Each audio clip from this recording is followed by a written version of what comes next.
Bangladesh labour party এটা কোনো Islamic রাজনৈতিক দল নয়, তবে লেবার পার্টি ইসলাম এবং মুসলমানদের সমস্ত সংকটে, সমস্ত সম্ভাবনায়, রাজপথে, সমস্ত জায়গাতে পাশে দাঁড়িয়েছে এবং পাশে দাঁড়াবে। বন্ধুরা, আমরা জানি ইসলামের পক্ষে কাজ করার জন্য ইসলাম নামধারী কোন রাজনৈতিক দল হতে হয় না। ইসলামের জন্য কাজ করতে শুধুমাত্র মানসিকতার প্রয়োজন। মার্কিন মুল্লুকের বিরুদ্ধে আমরা আজকে দাঁড়িয়েছি।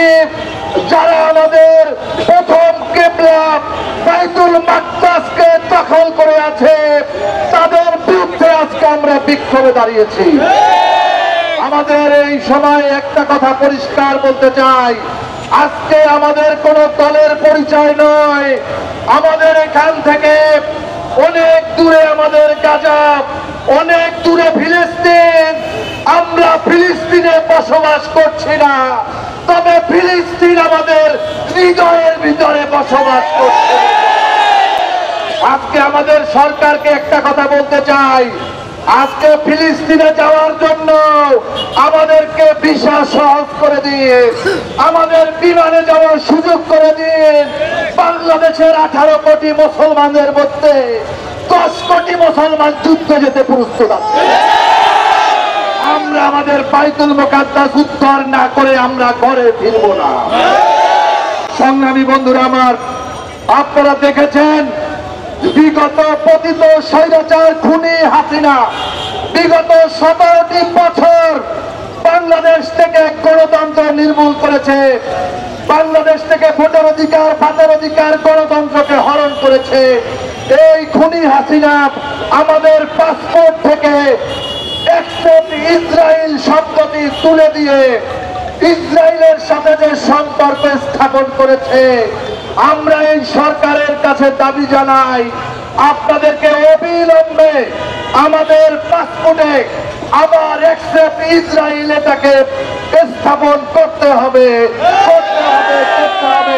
আমরা জানি যে বাংলাদেশের বর্তমান অন্তর্বর্তীকালীন সরকার ডক্টর মোহাম্মদ ইউনূস, তিনি শান্তিতে নোবেল পেয়েছেন।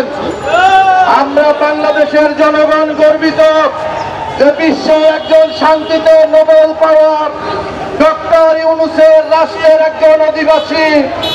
সেই সাথে তাকে মনে করিয়ে দিতে চাই, আজকে গোটা দুনিয়ার সন্ত্রাসবাদের সরকার, সন্ত্রাসবাদের সরকার এই মার্কিন যুক্তরাষ্ট্র, তারা আজকে ইসরায়েলি অপশক্তিকে মদদ দিয়ে তারপরে কোন হত্যা চালিয়ে যাচ্ছে। বন্ধুরা, আমরা আশা করব আপনি আপনার শান্তিতে নোবেলকে শ্রদ্ধা জানিয়ে আজকে যুদ্ধ বন্ধ করে বিশ্বের শান্তি প্রতিষ্ঠায় আপনি ভূমিকা রাখবেন।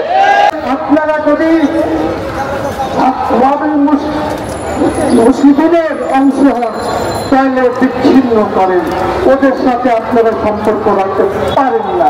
তাই যদি এই ক্ষমতা আপনাদের না থাকে তাহলে ওদের অ্যাম্বাসেডরদেরকে দেশে পাঠিয়ে দেন এবং আপনাদের অ্যাম্বাসেডরদেরকে বলেন ফেরত আসছে।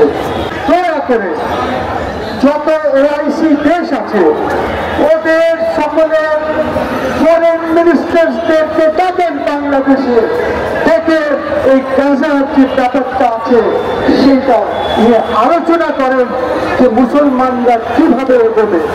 আমাদের গাজায় যে নরকীয় হত্যাযজ্ঞ চলছে, এই হত্যাযজ্ঞকে আমরা কোনোভাবেই সমর্থন করতে পারি না। বন্ধুরা, আমরা জানি সেই কারবালার প্রান্তরের কথা। কারবালার প্রান্তরে আমাদের প্রিয় নবীর বংশধরদেরকে যখন হত্যা করা হয়েছে তখন কুফাবাসী নীরব ছিল।